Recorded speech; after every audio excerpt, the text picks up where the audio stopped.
Okay, तो start करते हैं chapter number 6 that are the anti hypertensive drugs. ठीक है, इसमें वीडियो में हम सिर्फ बेसिक कॉन्सेप्ट्स करेंगे। ठीक है, पहले बताया तो कि हाइपरटेंशन होती क्या है।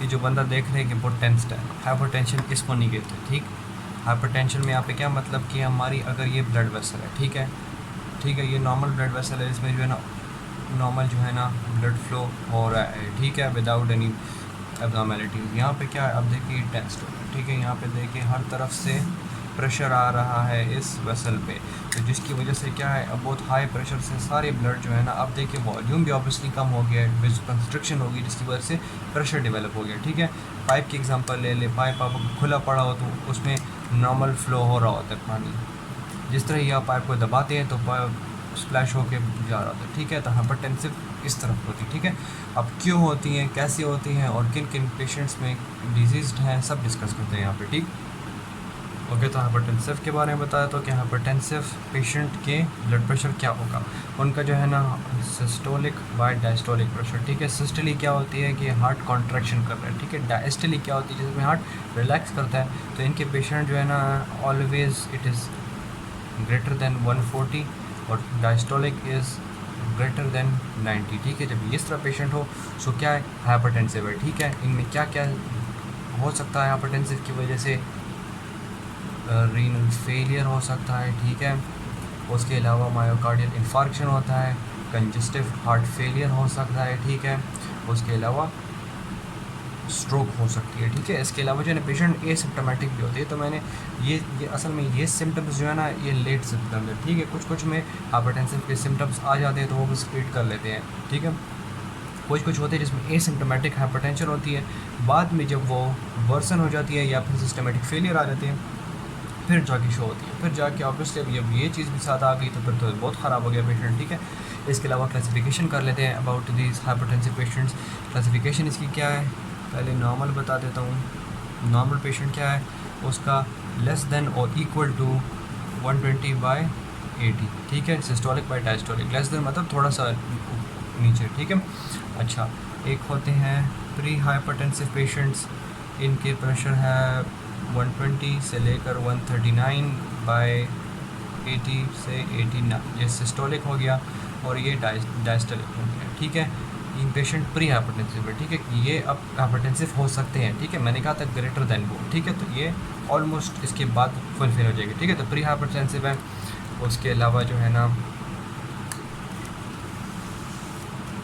दो और हैं, एक क्या है स्टेज 1 हाइपरटेंसिव है जिसके 140 से 159 है। ठीक है, 140 क्रॉस कर लिया। ठीक है, और डायस्टोलिक क्या है 190 से 99।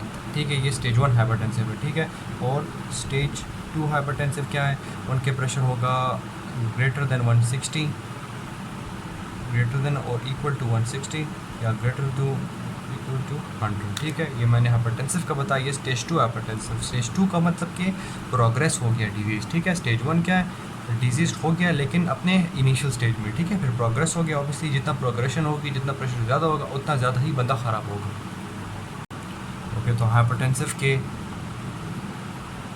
प्रिवेलेंट फैक्टर्स मतलब कौन से फैक्टर्स हैं जो कि कॉज कर सकते हैं हाइपरटेंशन। ठीक है, हाइपरटेंशन की डिफरेंट कॉज हो सकती है। एक तो एज डिपेंडेंट है। ठीक है, हायर एज में गया तो हमारी वेसल्स जो है ना उस तरह हो जाती हैं। ठीक है, जिसकी हाइपरटेंसिव हो गया।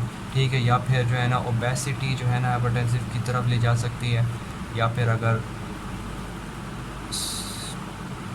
स्ट्रेसफुल लाइफस्टाइल हो बंदे का। ठीक है, या फिर जो है ना डाइटरी इनटेक क्या है ज़्यादा है, जिसकी वजह मैं बाद में चलिए इधर ही बता देता हूँ कि सोडियम इनटेक, ऑब्वियसली अगर सोडियम ज़्यादा है तो सोडियम के साथ क्या आता है, वाटर आता है।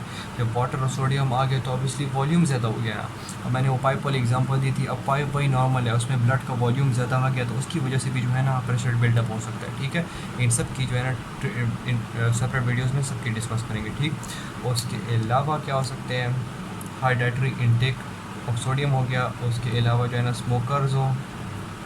ठीक है, और इसके अलावा एक जो इम्पॉर्टेंट है वो है कि फैमिली हिस्ट्री, कि फैमिली हिस्ट्री में अगर सारे हाइपरटेंसिव है तो वो भी प्रीडिस्पोज फैक्टर्स में आ सकता है। ठीक, ओके, तो इधर एक फार्मूला याद कर लें कि arterial blood pressure is equals to cardiac output into peripheral resistance, ठीक है। अब आर्टीरियल हाइपरटेंसिव पेशेंट, इसमें आर्टीरियल प्रेशर क्या हो गया, इंक्रीज़ हो गया। किस की वजह से हो गया, कार्डिक आउटपुट की वजह से इफेक्ट, या फिर पेरिफेरल रेजिस्टेंस की वजह से। अब पेरिफेरल रेजिस्टेंस किस वजह से इफेक्ट होगी, इंक्रीज़ वॉल्यूम की वजह से, ठीक है, क्लियर। कार्डिक आउटपुट किस वजह से इंक्रीज़ हो सकता है, हार्ट रेट अगर इफ़ेक्ट हो, मतलब इंक्रीज़ हो गई तो हार्ट कॉन्ट्रैक्शन की वो पर मिनट इंक्रीज़ हो जाएगी। 72 है तो 80 हो गई, 90 हो गई, ठीक है। उसके अलावा कॉन्ट्रैक्टिलिटी, ठीक है, कॉन्ट्रैक्ट ज़्यादा होगा तो ब्लड ज़्यादा, कॉन्ट्रैक्ट जब हार्ट ज़्यादा होगा तो ज़्यादा जो है ना एओर्टा में ब्लड जाएगा, ब्लड उसमें ज़्यादा जाएगा तो ऑब्वियसली आर्टियल प्रेशर ज़्यादा होगा और उसकी वजह से वीनस प्रेशर भी ज़्यादा होगा, ठीक है। तो कॉन्ट्रैक्टिलिटी के हार्ट, या फिर उसका फिलिंग प्रेशर, ठीक है। फिलिंग प्रेशर में क्या आ गया, इसका प्री लोड आ गया, ठीक है। क्या आ गया इसका, प्री लोड क्या होता है कि मतलब हार्ट में बहुत ज़्यादा ब्लड आ रहा है, बहुत ज़्यादा स्पीड से आ रहा है, जिसकी वजह से जो ना जो डायस्टोलिक फेज़ होता है, डायस्टोलिक, ठीक है, उसमें जाके वॉल्यूम स्टोर हो जाता है, तो ज़्यादा ब्लड ज़्यादा हार्ट में आ रहा है, ठीक है। तो ये प्री लोड किस वजह से इफेक्ट होता है, इंक्रीज़ ब्लड वॉल्यूम, वही बात हो गई, और इंक्रीज़ वीनस रिटर्न, ठीक है। वेन ब्लड लाता है ना हार्ट की तरफ, तो वीनस रिटर्न ज़्यादा होगा तो ऑब्वियसली हार्ट के पंप ब्लड ज़्यादा मिलेगा, ब्लड ज़्यादा मिलेगा तो काम ज़्यादा करेगा, ठीक है। ये तो हो गई आर्टेरियल प्रेशर किस वजह से हो सकता है, ठीक है। अब मैं सिर्फ बस एक दो मैकेनिज़्म बता रहे, तो उसके बाद हम ड्रग्स के बारे में डिस्कस करते हैं, ठीक है। मैकेनिज़्म वो है कि जो हमारे बॉडी में जो होते हैं ना कंपनसेटरी मैकेनिज़म्स होते हैं, ठीक। कंपनसेटरी मैकेनिज़म्स किस तरह की, अगर देखिए हार्ट जो है ना, अगर देखिए जब हाइपोटेंशन है पेशेंट, ठीक है, हाइपोटेंसिव पेशेंट है, हाइपोटेंसिव, ठीक है, ब्लड प्रेशर क्या है, डिक्रीज़ है, तो हमारी सिंपैथेटिक एक्टिविटी क्या हो जाएगी, बूस्टअप हो जाएगी। सिंपैथेटिक एक्टिविटी क्या कराएगी, वो हार्ट की कॉन्ट्रैक्शन इंक्रीज़ करवाएगी, ठीक है। सिग्नल जाएंगे जिसकी वजह से वेज़ोकंस्ट्रिक्शन होगी, क्या होगी, सिंपैथेटिक की वजह से, सिंपैथेटिक की वजह से जो है ना वेज़ो कंस्ट्रक्शन हो जाएगी और हार्ट की कॉन्ट्रैक्टिलिटी इंक्रीज़ हो जाएगी। सिंपैथेटिक एक्टिविटी में आपको पता होगा B1 रिसेप्टर्स होते हैं, वो काम करते हैं, ठीक है। हार्ट पे B1 रिसेप्टर्स होते हैं जो पॉजिटिव सिंपैथेटिक एक्टिविटी, ठीक है। ये बाद में जो है ना इसी चैप्टर में बीटा ब्लॉकर्स में जो है ना मैं ये बातें डिस्कस भी कर दूंगा और इनको ख़त्म किस तरह करते हैं वो भी बता दूंगा, ठीक है। अब यहाँ पे फिर वीडियो बहुत लंबी हो जाएगी, ठीक है। वेज़ो कंस्ट्रक्शन की वजह से देखिए ऑब्वियसली अगर पाइप है वो क्या है, पानी उसमें, ये पाइप हो गया, ठीक है, इसमें ब्लड स्लो जा रहा है तो हाइपोटेंसिव है। अगर ये पाइप का डायमीटर कंस्ट्रिक्ट हो गया तो वही ब्लड है, तो उसकी वजह से क्या हो गया, टेंस्ड हो गया अब ब्लड, ठीक। तो वेज़ो कंस्ट्रक्शन की वजह से अब ज़्यादा ब्लड मिल रहा है। अब अगर ज़्यादा कंपनसेटरी मैकेनिज़्म बहुत ज़्यादा है या डिजीज़ पेशेंट है, उसमें सिंपैथेटिक एक्टिविटी भी ज़्यादा हो गई है, तो उसकी वजह से और सीवियर हो सकती है चीज़ें, ठीक है। वेज़ो कंस्ट्रक्शन है तो ये फिलिंग प्रेशर भी, वीनस रिटर्न ज़्यादा हो जाएगा, ठीक है। वीनस रिटर्न ज़्यादा हो गया, कॉन्ट्रैक्टिलिटी ज़्यादा है, इसकी वजह से कॉन्ट्रैक्टिलिटी होगी, हार्ट रेट हो गई और ज़्यादा ब्लड जो है ना पंप आउट करेगा, ठीक है।